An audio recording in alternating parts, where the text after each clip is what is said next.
Hi everybody, my name is Dre, and I did my project on Brazilian culture. So here's what I have.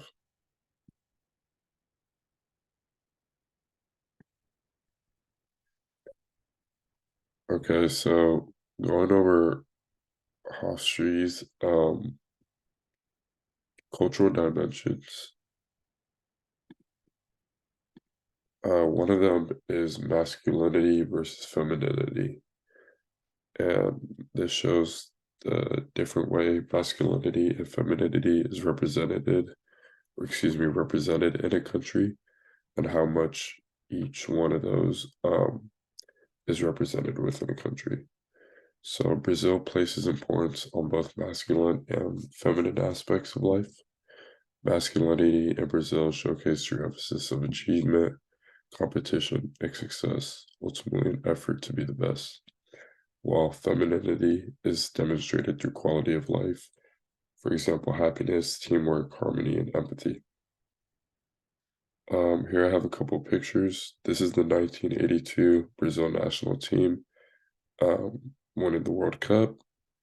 This is Brazilian UFC fighter Alex Pereira brings light heavyweight title belt to indigenous reservation in Brazil.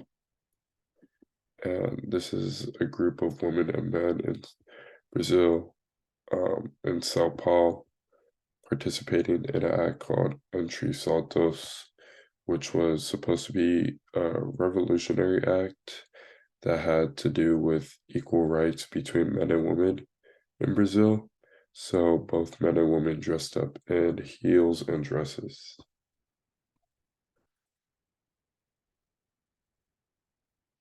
So the next cultural dimension I chose was power distance. And the official power distance score of Brazil is 69. So ultimately, this suggests that Brazilian society, which places a high value on respect, obedience, and submission to authoritative leaders, accepts and expects bigger imbalances and gaps in power.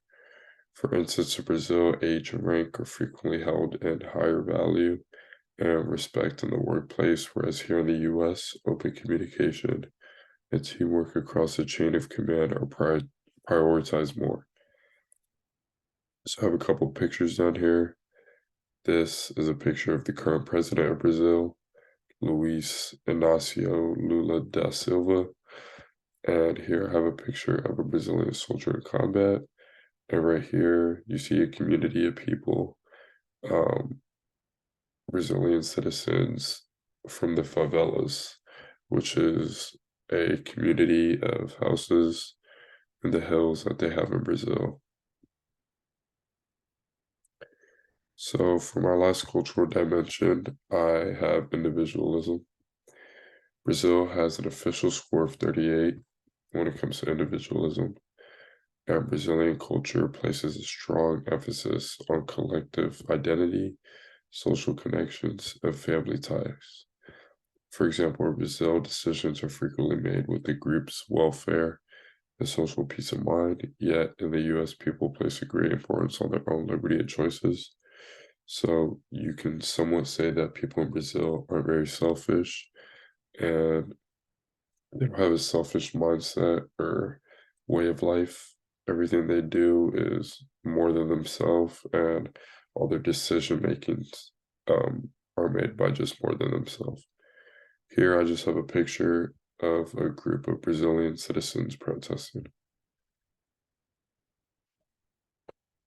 So, communicating in Brazil.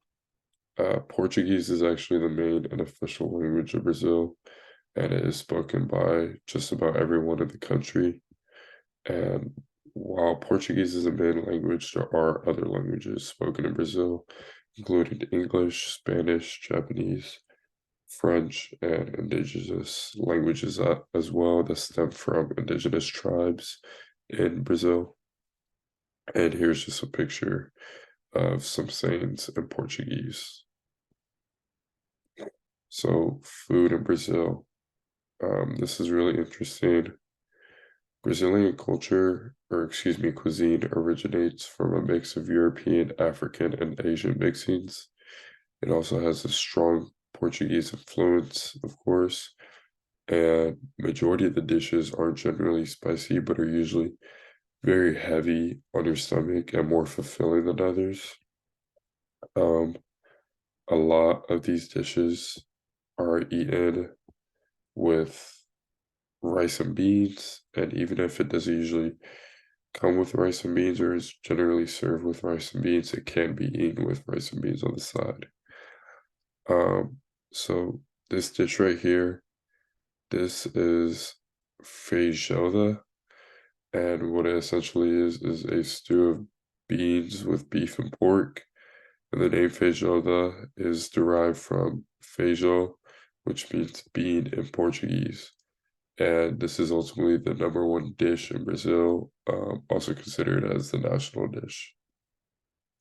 This right here to the right is farofa, and it is a real salty and seasoned dish that is made from small pieces of bacon, and again is usually served with rice or beans, and especially in this dish because it soaks up and absorbs the flavor of the rice and beans. So yeah, here I have two more dishes. This is called moqueca de camarão, and it is slow cooked stew that usually has prawns or fish, coconut oil, and milk with added vegetables. It also has tomatoes, onions, and coriander, and is served piping hot in a clay pot. There are several regional variations on this dish, so you might not just see one version if you visit Brazil. You might taste something similar, but a little bit different if you're in a different part of the country. This right here to my right is pastel, and it is curved or rectangular and filled, um, basically bread with sweet bread with stuffing, and it can include cheese, ground beef, chicken, and along with more unusual fillings such as heart of palm and guava juice. And right here, I have my citation page. These are all the links that I used to fill out my project. And yeah, thank you guys for watching. Have a good night.